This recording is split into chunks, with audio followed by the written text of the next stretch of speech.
Well, this is an exciting topic, and it is one that was inspired by Martha Beck. I was reading her book, what's it called? Something The Wayfinders, something or other, where she talks about, she always talks about finding your way. I mean, one of her books is like Finding Your North Star, the other one, Steering by Starlight, the other one is Integrity. All these books on finding your true compass in life. And I was listening to one of her podcasts, I think, and she was talking about joy, or is it in the book? I can't remember now, but joy as a strategy for life. And I thought, whoa, hold on, hang on, stop the press. And then I started to think, but why not? Why not use joy? And you can't be joyous and happy every day. That's not what she's talking about. I mean, as you guys know, my ex-husband recently died, very violent death. I was not joyful around that time, and I'm not always joyful when I grieve.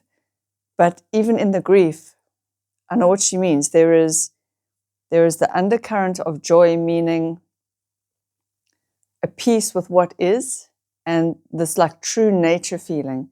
So even in the midst of grieving, because that grief is real to me, not that I'm joyous, but you know what I mean? It feels, I'm in integrity. And joy is not like, happy. I mean, joy and happiness are so similar. It's hard to really know the difference, but there is that true feeling of joy. And I know what she means. And I think when she said, I think it was in her book, she said she made a decision at some point when she was young, because she was in the throes of a depression in her younger years. And she made a decision to navigate and live her life using joy as her strategy, as her compass. And she's never looked back. And I thought, what the F? Adults can do that? Like, you can be an adult and use joy as your compass. I'm just going to put some squalane oil on my hands while I talk, because they're very dry. It's getting wintry now. And just that thought has blown my mind. This whole notion of live your life by the compass of joy. So what would that look like? This is what I want to discuss. Again, like I say, I don't have the answers on this channel, and thank you, there are many new people here. This is not a channel of telling you what to do. This is a channel of sharing what's going on with me in the hopes that it resonates with you. Just to be real, raw, and honest, it's kind of like an online diary. But I just thought, using joy as a strategy for life, just why not? Why not?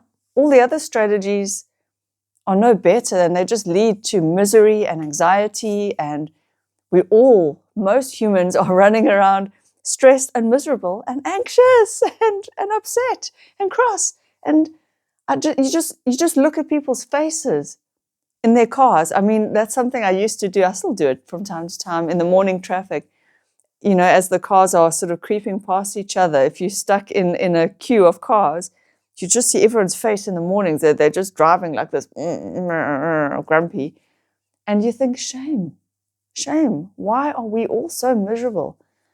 And so, yes, we all have to make choices. We all have to make life decisions. We all have to steer our lives in one way or the other. And I know there are things that have to get done. But when you are deciding amongst few life paths or few choices, like, do I go this way, that way? Let's just say career. That's always an obvious one.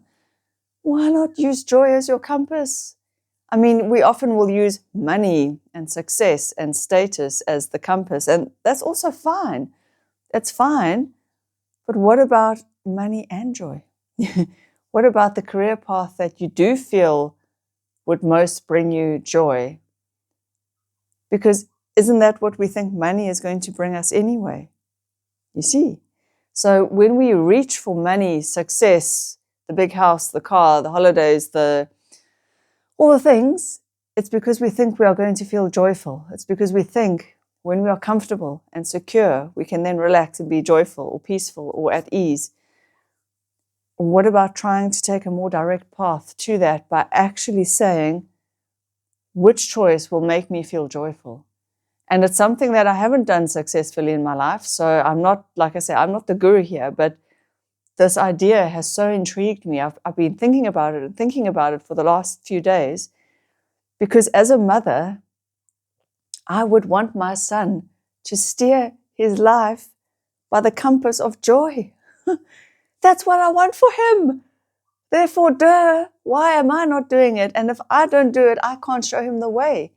I can't show him how to live his life joyfully if I'm not doing it. And that has just cracked my brain and my heart wide open. As you can hear, I'm so excited. I'm like, why? Even when it comes down to clothing choices and food choices and pet choices. Where is he? Oh, he's lying by the door now. He's not in his bed. I mean, that little dog of mine brings me so much joy. Yes, even rehabilitating him. I haven't told you guys the story on this channel. He had spinal surgery this year. He went paralyzed literally overnight, well, in the morning. He went down the stairs, coming up the stairs, he made some squawk and he suddenly couldn't walk. He popped a disc in his spine, a herniated disc. He had to go in for surgery that day in order to ever walk again. He can now walk, he's a bit wobbly. It's been weeks of rehabilitation. I've taken him to physio. I've had to walk him in a little harness. But it all gave me joy because that dog brings me joy, and rehabilitating him gave me joy even when I was grumbling about all the work, and it's a lot of work. And it's not easy. So joy is not always easy. But it's still, there's a sense of integrity and a sense of that you know that this is what you should be doing. I don't know. That dog is my world, as is my son. There is nothing that I would do. Let me start that again. There is nothing that I do for my son that even when it's hard and I don't want to do it, I don't want to do. Do you know what I mean? So obviously not every morning do I feel like getting up and taking him to school or all the things that goes along with parenting, but I love it anyway. Even when I don't love it, I love it. And that's how I know that I'm in a joyous integrity being a mother.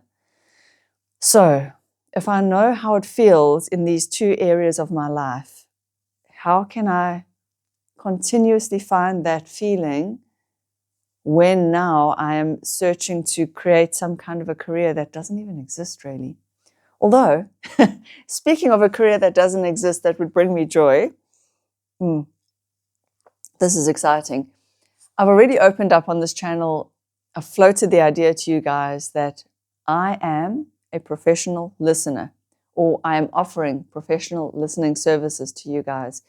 And I know I'm fully qualified. I've done a diploma in applied modern psychology. I've got that diploma. I have got 1 year actual psychology behind me. I just never pursued my psychology studies further. I have watched my mother do a life coaching course. I am the friend who other friends turn to when they need somebody to listen. Every friend has always told me I'm non-judgmental. A friend recently told me the most touching thing. She said, she was listening to something and they said, you know, that voice in your head that's always on and on at you and how it's so negative and how you should talk to yourself as if you're a friend. What friend could you be locked in a room with? She said, if there's anyone I would love to be locked in a room with, Louise, it's you. And that was so touching. It brought like tears to my eyes. Because what she is saying is that the way I reflect back to her is loving.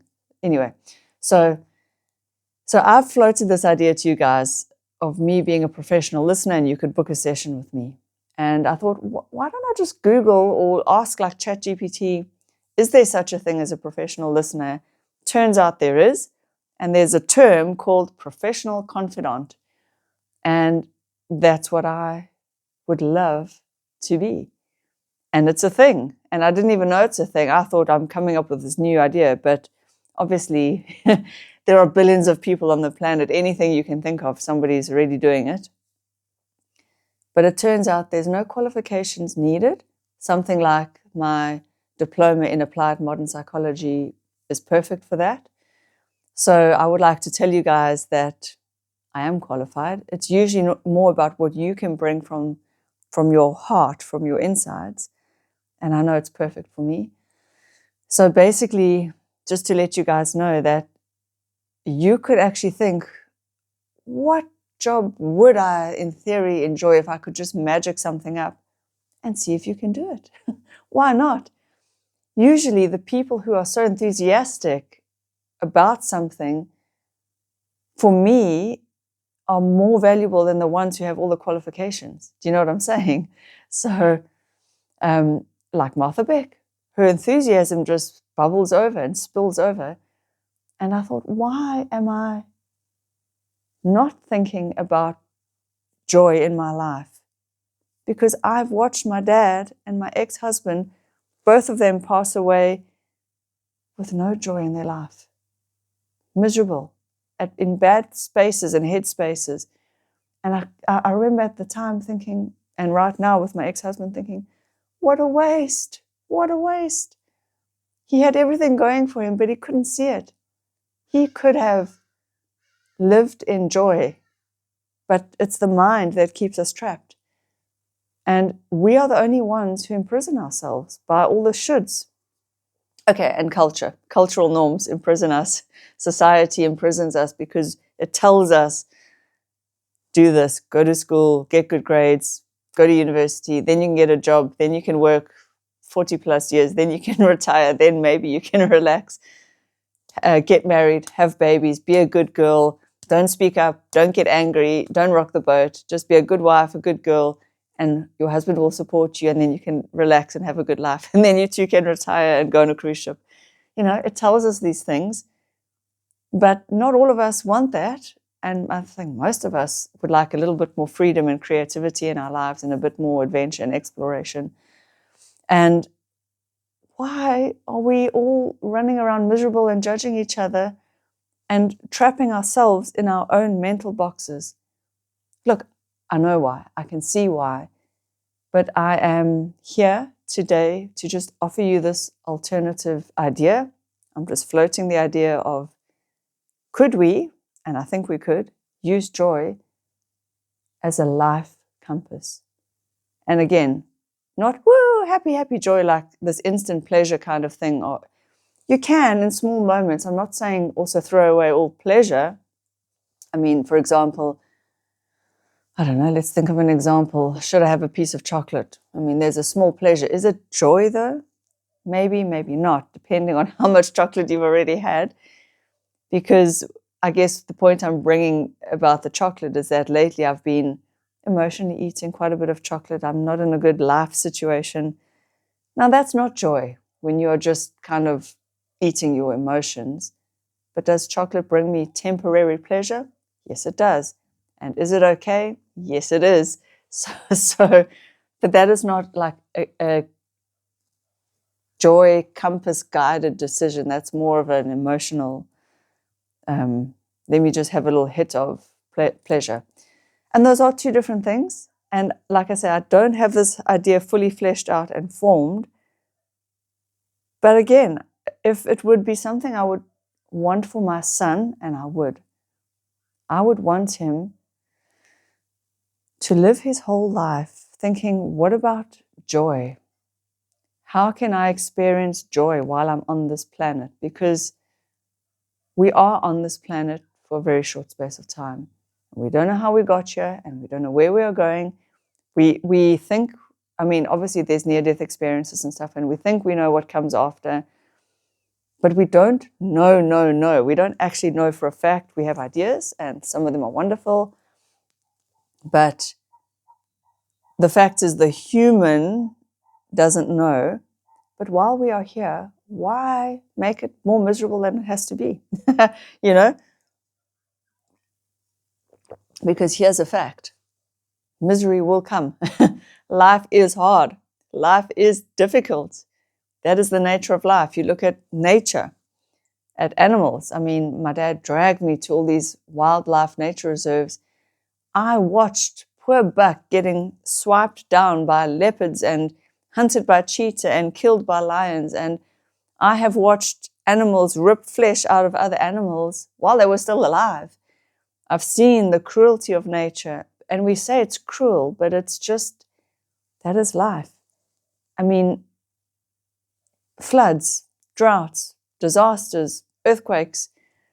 So if it's not the misery that we create in the modern westernized industrial society in our heads, then there is natural disaster, natural threats, natural famines and plagues, and like I say, the threat of a lion coming to attack you and drain the blood out of your throat.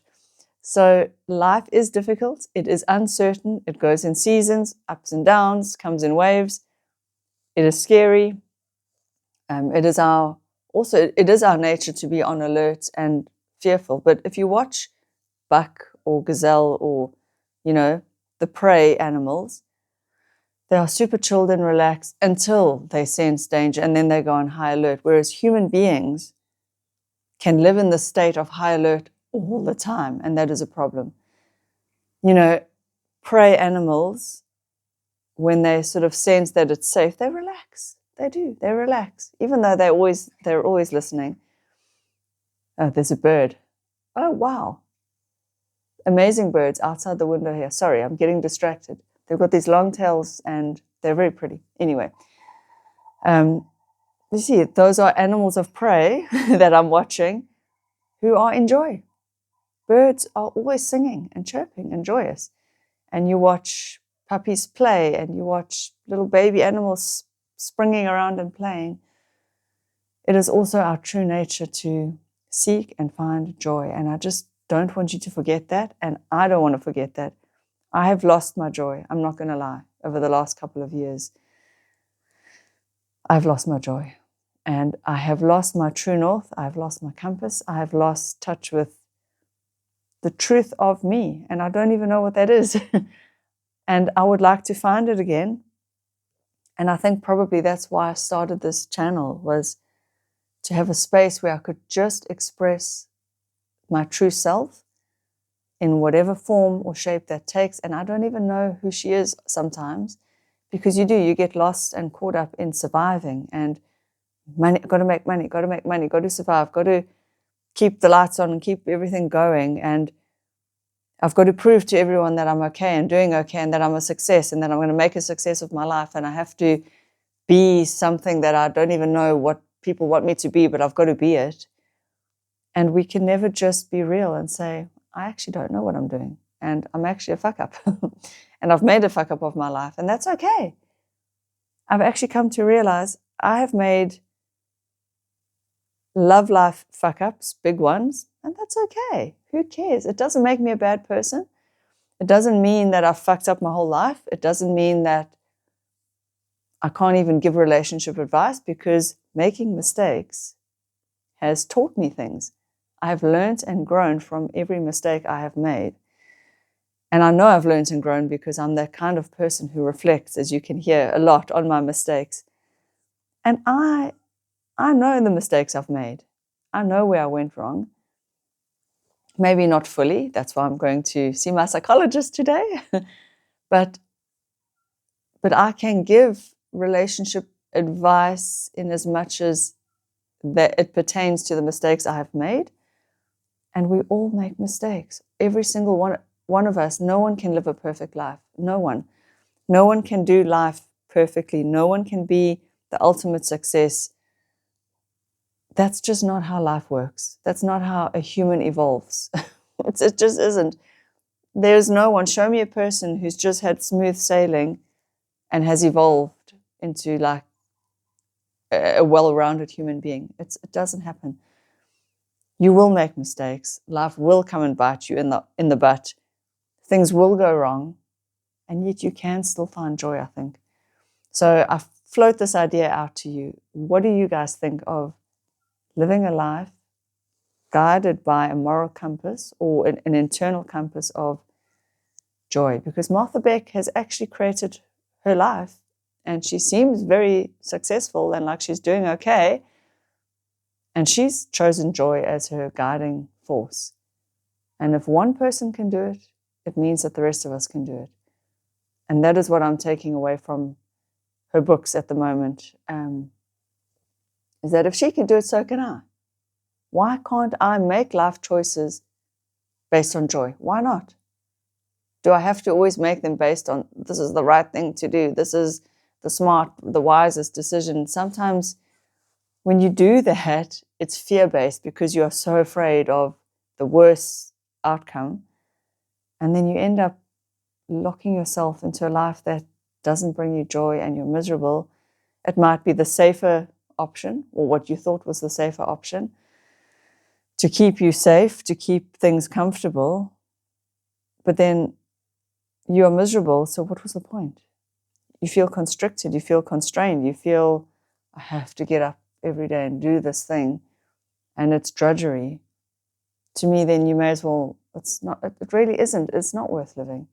And I know that it's a lot harder to choose joy when you have children and responsibilities. I know. And I'm not saying to throw away all your responsibilities. If you are the breadwinner and your children rely on you for schooling, for clothing, for shelter, you have to balance that. You can't just woohoo and off you go to, I don't know, to go and do something in the Amazon rainforest and like fuck all your responsibilities. But maybe there's a middle ground. I'm just saying, maybe there's a middle ground of, being responsible and finding joy. And I'm sure there is. You can use your mind quite creatively to come up with solutions as to how you might do things. And Martha Beck's books are quite good at helping you brainstorm ideas. But it was my brother who was the one who suggested that I offer like just a friend service, a listening service. And so ChatGPT's term that it came up with, and I'm sure that there are people that do this, professional confidant. I love that word. I love that term. It means I'm a friend, but professional, meaning what you share with me is private. It will never go past the circle, just like a professional psychologist. It is confidential. It is a safe space. It is non-judgmental. And the session is what you want it to be. So I'm just offering it. Who knows where it will lead, but it feels like a true calling for me. So there you go. You can, I'm sure you can guide your life through joy. I would like to see if I can. What else would I do with my life for the next however long I've got? 35, 40 years? Why not try? Aim for joy. Why not? I will leave you with those thoughts and I will see you guys in the next video. Bye.